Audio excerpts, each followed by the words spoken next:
نحمده ونصلي ونسلم على رسوله النبي الأمين المكين الحميد الكريم الرحيم. أما بعد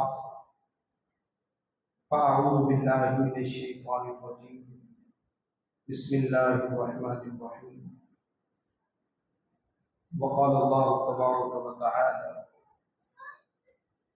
قالوا إنا تطيرنا بكم لئن لم تنتهوا لنرجمنكم وليمسنكم منا عذاب أليم.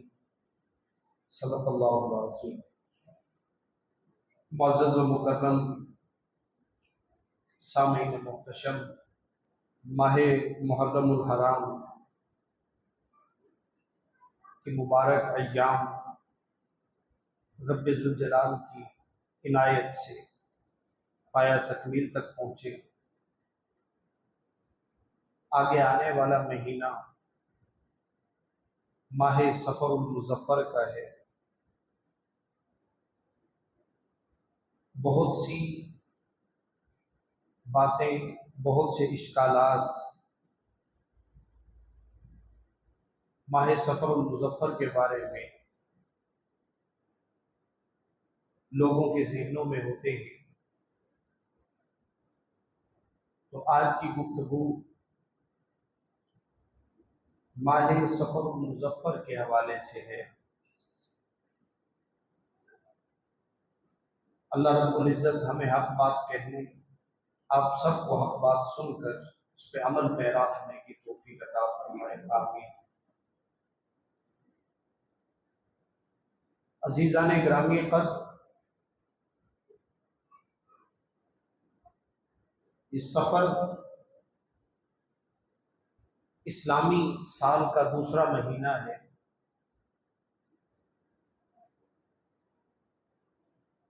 اس میں عالم عرب میں جنگوں کی ابتدا ہوتی تھی. محرم کا مہینہ حرمت کے مہینوں میں سے تھا. یہ 3 مہینے لگاتار جنگ و جدال، لڑائی جھگڑا مکمل طور پہ ختم ہو جایا کرتا تھا. تو جیسے ہی ماہ سفر کا آغاز ہوتا، یہ لوگ پھر مار دھاڑ، لوٹ مار، قتل و غارت، ایک دوسرے پہ چڑھائی، اس کے لیے نکل پڑتے تھے. اور کہا جاتا ہے کہ سفر المکان، مکان خالی ہو جاتے تھے. سارے کے سارے لوگ اپنے لڑائی جھگڑے کے لیے، جنگ و جدال کے لیے نکل پڑتے تھے. اسی وجہ سے اس کو سفر کہا جاتا ہے کہ یہ ہر چیز کو خالی کر دیا کرتا تھا. تو اس میں جیسے یہ آغاز ہوتا اس مہینے کا، لڑائی جھگڑے شروع ہو جاتے، ایک دوسرے کے ساتھ مار دھاڑ شروع ہو جاتی. تو لوگوں نے اس وجہ سے اس مہینے کو منحوس سمجھنا شروع کر دیا کہ اس مہینے میں آفتیں آتی ہیں، بلائیں آتی ہیں، مصیبتیں آتی ہیں. اس وجہ سے ذہن کے اندر یہ چیز سما گئی کہ یہ مہینہ بلاؤں کا مہینہ ہے، یہ مہینہ مصیبتوں کا مہینہ ہے. حالانکہ قرآن اور حدیث وہ اس بات پر دلالت کرتی ہیں کہ نحوست کبھی ایام میں نہیں ہوتی، دنوں میں کوئی نحوست نہیں ہوتی. ہمارے یہاں اس کا کانسیپٹ بڑا عجیب ہو گیا. قرآن پاک میں سورہ یاسین میں یہ پورا کا پورا واقعہ منقول ہے کہ جب کچھ نیک لوگ ایک بستی کے اندر گئے اور لوگوں کو تعلیم و تلقین شروع کی، ان کے اوپر آسمانی بلائیں آنا شروع ہو گئی. قحط ان کے اوپر آ گیا، طرح طرح کی مصیبتیں ان پہ آنا شروع ہو گئی. انہوں نے نیک لوگوں کو کہا کہ ہم تو بالکل ٹھیک ٹھاک رہ رہے تھے، آپ لوگ ہماری بستی میں آئے ہیں، آپ لوگوں کے آنے کی وجہ سے ہم پہ یہ مصیبتیں نازل ہونا شروع ہو گئی ہیں۔ اور فرمایا، قرآن پاک نے ان کے الفاظ نقل کیے کہ قالوا انا تطیرنا بکم، کہ ہم پہ جو یہ نحوستیں آئی ہیں، یہ مصیبتیں آئی ہیں، یہ بلائیں آئی ہیں، یہ آپ کی وجہ سے آئی ہیں۔ لئن لم تنتہوا لنرجمنکم وليمسنکم منا عذاب علیم، اگر آپ دین حق کی بات کرنے سے باز نہیں آئے، نہ رکے، تو ہم آپ کو پتھر ماریں گے۔ وَلَيَمَسَّنَّكُم مِّنَّا عَذَابٌ عَلِيمٌ، اور ہم آپ کو سخت عذاب دیں گے۔ تو ان نیک لوگوں نے پھر جواب دیا، اللہ نے ان کے الفاظ بھی نقل کیے، قَالُوا طَائِرُكُم مَّعَكُمْ، یہ ہماری وجہ سے نہیں ہے، یہ تو تمہارے اپنے اعمال ہیں، یہ تو تمہارے اپنے اعمال کی نحوستیں ہیں، تمہارے اپنے اعمال کی وجہ سے تم پر یہ مصیبتیں نازل ہو رہی ہیں۔ اَإِن ذُكِّرْتُمْ، تو کیا پھر بھی تم لوگ نہیں سمجھتے، پھر بھی تمہیں شعور نہیں ہے؟ بل انتم قوم مسرفون، بلکہ حقیقت یہ ہے کہ آپ لوگ حد سے آگے بڑھ گئے ہیں۔ آقا کریم علیہ الصلوۃ والتسلیم سے کسی نے پوچھا تھا کہ یا رسول اللہ صلی اللہ علیہ وسلم، یہاں ہمارے عرب میں ماہ سفر کے بارے میں بڑی نحوست پائی جاتی ہے، یہ خیال کیا جاتا ہے کہ ماہ سفر یہ نحوست کا حامل ہے، آپ کیا کہتے ہیں؟ تو آقا کریم علیہ الصلوۃ والتسلیم نے 3 باتوں کی تردید فرمائی۔ فرمایا کہ لا عد، یہ جو کہا جاتا ہے چھوت کا مرض، اس کی کوئی حقیقت نہیں ہے۔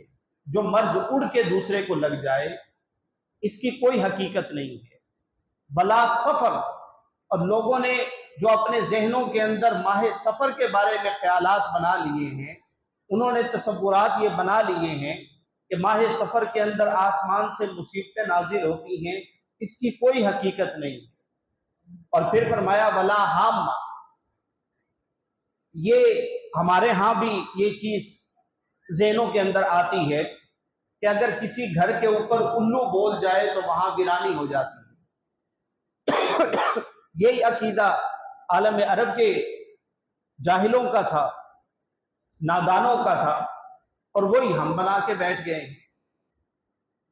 آقا کریم علیہ الصلوۃ والتسلیم نے فرمایا کہ نہ اڑ کر کسی بیماری کا لگنا کوئی حقیقت ہے، نہ سفر ماہ سفر کے بارے میں توہمات کا شکار ہونا اس کی کوئی حقیقت ہے، اور نہ ہی اگر گھر کے اوپر کہیں الو بول جائے تو اس کی کوئی حقیقت ہے۔ یہ بدشگونی نہیں ہوتی۔ شگون کی قسمیں اگر میں کنسیڈر کروں تو شگون کی 2 قسمیں بنتی ہیں، ایک اچھا شگون اور ایک برا شگون۔ اچھا شگون کیا ہے؟ آپ گھر سے قرآن پاک پڑھ کے نکلے ہیں، اللہ کا نام لے کے نکلے ہیں، تسبیح کرتے ہوئے نکلے ہیں، اللہ کو یاد کرتے ہوئے نکلے ہیں، درود پاک پڑھتے ہوئے نکلے ہیں۔ کیوں پڑھا آپ نے؟ خیر ہو، اچھائی ملے، اللہ کی طرف سے برکت ملے، یہ نیک شگون ہے۔ نیک شگون 100% جائز ہے، بلکہ اس کا حکم ہے کہ اپنے گھر میں برکات کے لیے کچھ نہ کچھ پڑھا جائے اور پھر تصور کیا جائے کہ انشاءاللہ اس سے مجھے خیر و برکت ملے گی۔ یہ نیک شگون ہے۔ اور بدشگونی کیا ہے کہ بلا وجہ کسی چیز کو اپنے اوپر سوار کر لینا کہ یہ ہو گیا تو بس اب یہ ہوگا ہی، اس کو بدشگونی کہتے ہیں۔ ہمارے ہاں کہا جاتا تھا کہ کانچ کا برتن ٹوٹ جائے تو تباہی ہوگی، گھر کے اندر دودھ چولہے سے اوپر نکل آئے تو کوئی نقصان ہوگا، کسی کو ٹھوکر لگ جائے تو کوئی بہت بڑا کچھ مسئلہ ہو جائے گا، سامنے سے کالی بلی گزر جائے، یار آج سفر پہ جانا ٹھیک نہیں۔ یہ بدشگونیاں ہیں اور اس کی اسلام میں قطعی طور پہ کوئی اجازت نہیں۔ الحمدللہ ہم اللہ کی ذات پہ ایمان رکھنے والے ہیں، اس کی ذات کے ساتھ جڑنے والے ہیں، اس کی وحدانیت اور توحید کے قائل ہیں، تو یہ کس طرح ممکن ہے کہ اللہ کی قدرتوں کو چھوڑ کر، اس کی طاقتوں کو چھوڑ کر چھوٹی چھوٹی چیزوں کے اندر الجھ کے اپنے ایمان کو کمزور کر لیں؟ کیا یہ چیزیں اللہ کی ذات سے زیادہ طاقتور ہیں؟ تو یاد رکھیے ان چیزوں کی کوئی حقیقت نہیں ہے۔ اسلام نے بڑی فراغ دلی کے ساتھ ذہنوں کی تعمیر کی ہے، ذہنوں کو پختہ سوچ دی ہے، اللہ اور اس کے رسول صلی اللہ علیہ وسلم کے ساتھ جوڑا ہے۔ تو کس طرح ممکن ہے کہ ہمیں ان چھوٹی چھوٹی چیزوں کے اندر الجھا دیا جائے؟ برکات کا حصول یہ نیک شگون ہے، اور چھوٹی چھوٹی چیزوں سے اپنے لیے برا سوچنا یہ بد شگون ہے۔ اور آقا کریم علیہ الصلوۃ والتسلیم نے بھی حدیث میں یہ فرمایا کہ ان چیزوں کی طرف اپنے آپ کو لے جا کر اپنے اعتقاد کو، اپنے ایمان کو کمزور مت کرو، پوری توجہ کے ساتھ اللہ رب العزت کے ساتھ جڑے رہو۔ پھر دیکھیے خیال آتا ہے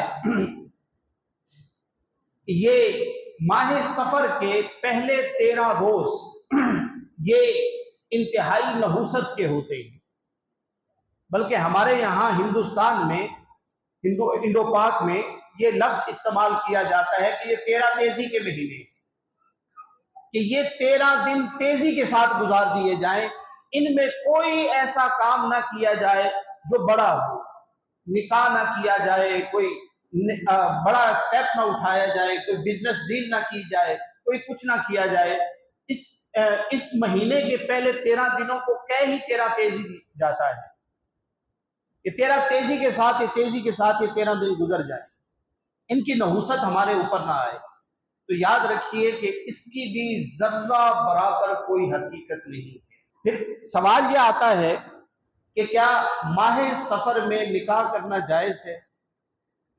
تو یاد رکھیے یہ بھی بات کہ ماہ محرم الحرام میں نکاح کی کوئی قید نہیں ہے۔ کسی بھی مہینے میں نکاح کے حوالے سے کوئی قید نہیں ہے۔ نکاح یہ ایسا عمل ہے، نہ اس کے لیے دن کی قید ہے، نہ رات کی قید ہے، نہ کسی مہینے کی قید ہے، نہ کسی ساعت کی قید ہے۔ یہ تو ہندوؤں کا عقیدہ ہے، وہ پہلے بیٹھ کے وقت نکالتے ہیں تو وہ کیا لفظ لگاتے ہیں، وہ ایک اسپیشل سا لفظ استعمال کرتے ہیں نکاح سے پہلے، ہاں مہرت، وہ مہرت نکالتے ہیں ذائچے سے، اور اس کے بعد کہتے ہیں کہ اس وقت اگر آپ نکاح کریں گے تو یہ ٹھیک ہوگا، اس کے علاوہ نہیں۔ یعنی اس حد تک اس کو لمیٹڈ کر دیا ہے سوچ کو کہ ان اوقات کے علاوہ بھی جائیں گے تو پھر بھی نکاح ٹھیک نہیں ہوگا۔ اسلام نے کیا کہا؟ حق مہر دے سکتا ہو اور بیوی کا خرچہ اٹھا سکتا ہو اور ان کو سہولیات دے سکتا ہو، 4 گواہوں کی موجودگی میں اعلان کر دے نکاح ہو جائے گا۔ اسلام نے ان ساری چیزوں میں سے نکال دیا ہے کہ ان توہمات کے اندر نہ پڑا جائے۔ تو یاد رکھیے کہ ماہ سفر المظفر میں نکاح نہ کرنا اس کی کوئی حقیقت نہیں۔ پھر کہا جاتا ہے کہ اس مہینے میں آسمان سے بلائیں نازل ہوتی ہیں، تو یاد رکھیے اس کی بھی ذرہ برابر کوئی حقیقت نہیں۔ اسی لیے آقا کریم علیہ الصلوۃ والتسلیم سے اور اولیاء کبار سے یہ ثابت ہے کہ جہاں سفر خالی کہا گیا تو کتب میں اس کا نام رکھا گیا سفر المظفر، یہ کامیابی کا مہینہ ہے۔